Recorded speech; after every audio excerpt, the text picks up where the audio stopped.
สบายดีสบายดีสบายดีเนี่ยสบายดีลูกสบายดีโอ้สบายดีก็เป็นไงนี่กินข้าวแล้วกินแล้วข้าวนะกินแน่กินยังกินยังข้าวนะกินได้บ่ข้าวกินแน่สบายดีกันไหมสบายดีดูสบายดีดูสบายดีสบายดีแน่สบายดีสบายดีหน่อยแบบนั้นบ่สบายดี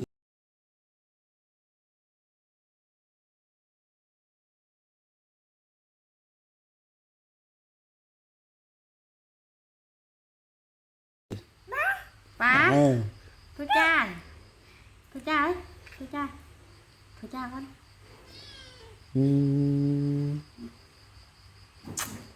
สบายดีสบายดีสบายดีสบายดีสบายดีเป็นบ่นี่สบายดีนี่สบายดีก็เป็นนี่เราสบายดีก็เป็นสบายดีสบายดีเอ้ยได้จ้ะสบายดีได้ไหมน้องได้สบายดียังสบายดีสบายดีน้อยสบายดีได้ไหมนางสบายดีเฮ้ยสบายดีได้ไหมเฮ้ยเห็นยังสบายดีทูดูสบายดีทูได้ไหมนี่พี่น้อยนางสีมาลีลำหลังน้องกับเอ้ยนี่สิเท่ากันเลยน้องกับเอ้ยสิเท่ากันแล้ว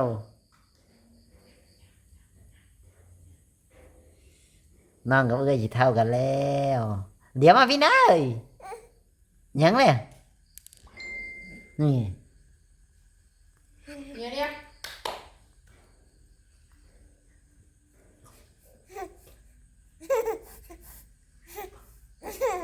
มาทุจ้าทุจ้าถือได้ไหมทุจ้าเลย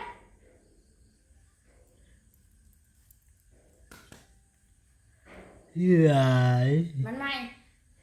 เอ้ยทุจ้าเลยลูกทุจ้าทุจ้าเจาะเอาพันกันพันเพชรพร้อมได้ไหมพันเพชรเจาะเ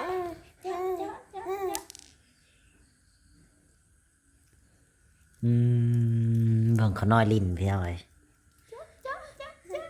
ที่เฮ็ดที่ฉันอยากกินใช่ปะ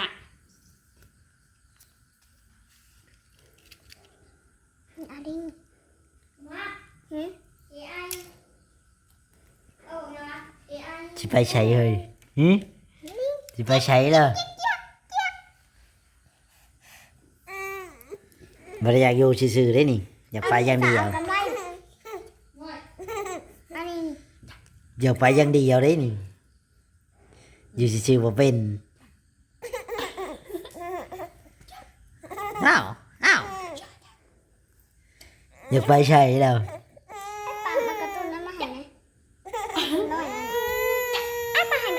อย่างว่า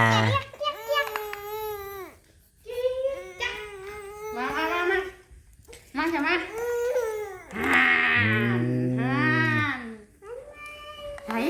ใช่มันนี่ทำไม่น้องพูดคนเดียวครับเดียวแล้วไหมครับก็ถึงหัวแล้วลูกน้องแล้วอุ้มน้องแล้วนี่อันนั้นน้องตลอดหักกินเลยลูกหมอดีดิแพงเนาะยังเลยนี่ดีเกียงมาดีเกียงได้ดีเกียงเอ้ยกับน้องลิงกันเลยพี่น้องลิงน้อยดึงหางมันดึงหางดิดีกอดนะมัน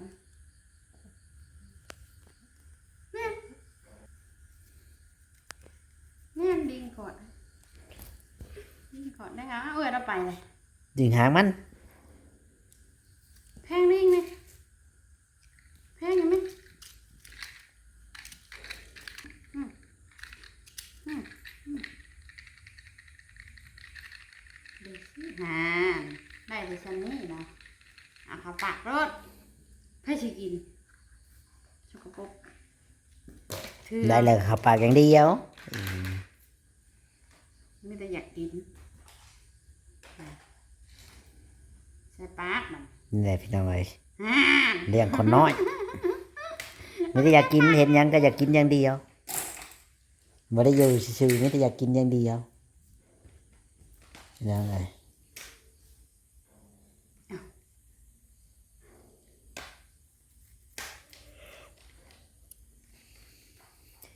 อาปากแค่โลดเห็นหยังกับบ่ได้ สบายดีเลย สบายดีได้ไหมนาง สบายดีสบายดีก่อนทุจ้าก่อน ทุทุ ทุจ้า ทุนะแม่ ทุไหมทุจ้า ไม่ใช่อาปาก ทุทงชุ้งนกทุอินชุ้งทุจ้าทุเว้ยอยากเห็นขวดนมเลยเฮ้ยจิ๊กนี่เอามา ใหญ่เอา เอาขวดเปล่า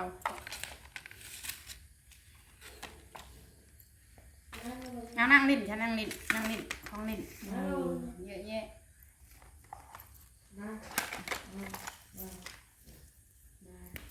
นี่บอลด้วย นี่พี่น้องเลยเนาะเด็กน้อยบ้านนอกเขาก็แบบนี้แหละ งาของลิ้น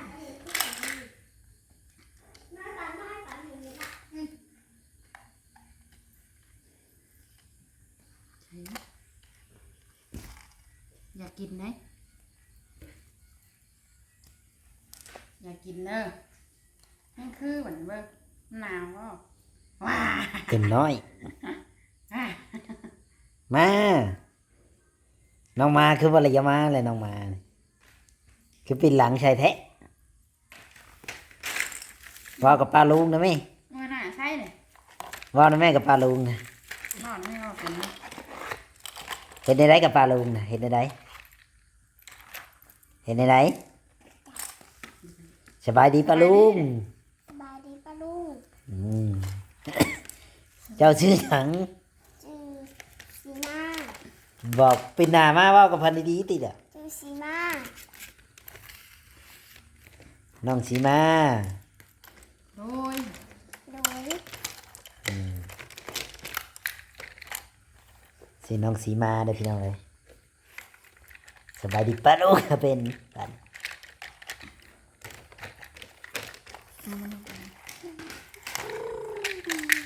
เลยพี่น้องเลยของลินน้องๆพัน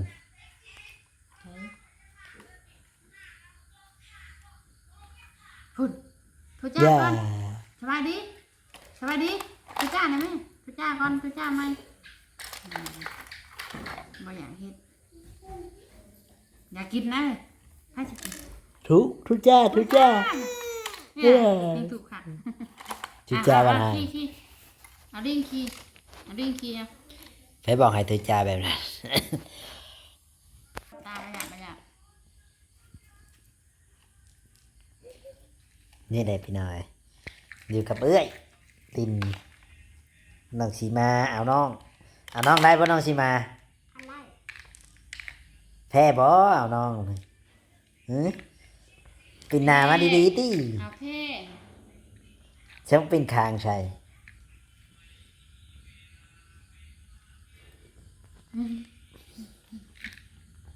นี่นี่ อันนั้นไม่ได้อยากกินอย่างเดียวพี่น้อย เอาข่าวป้าให้สิกิน อยากกินอย่างเดียว อ่างามแท้ นี่แหละเนาะวิถีชีวิต ยังงาม อยู่บ้านอยู่ช่องพี่น้องเลยเลี้ยงน้อง เอา น้องสีมาก็ได้ โอ้ขี่รถได้ มื่ออื่นไปโรงเรียนอยู่บ่นี่ โดย เรียนเป็นอยู่บ่ เป็น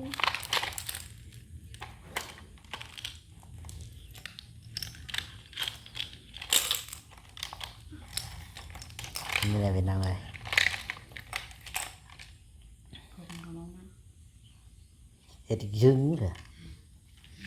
อืม เบิ้งจะมัดให้ ไว้เท่าหน้าบ่มัด เดี๋ยวมัดเดี๋ยวมัด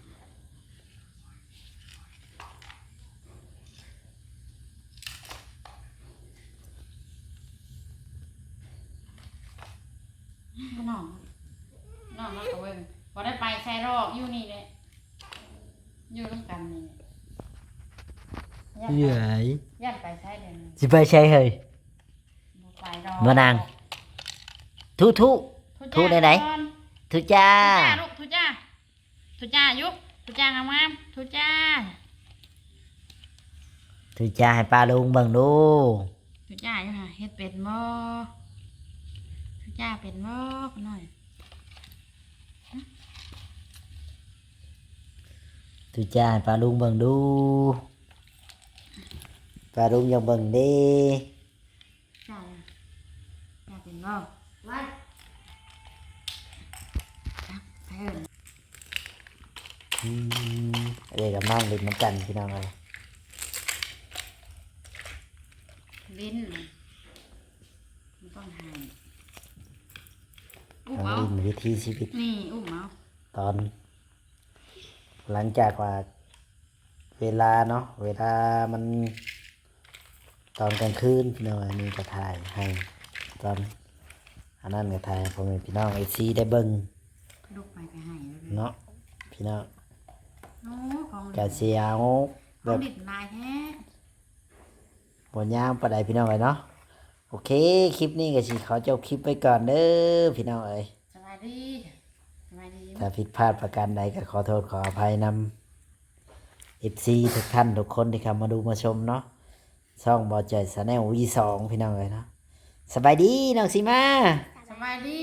สบายดี สบายดีน้อย สบายดีสบายดีก่อนสบายดีสบายดีเฮ็ดกับบนเวน สบายดี เดี๋ยวมาน้องมา เดี๋ยวมาสบายดี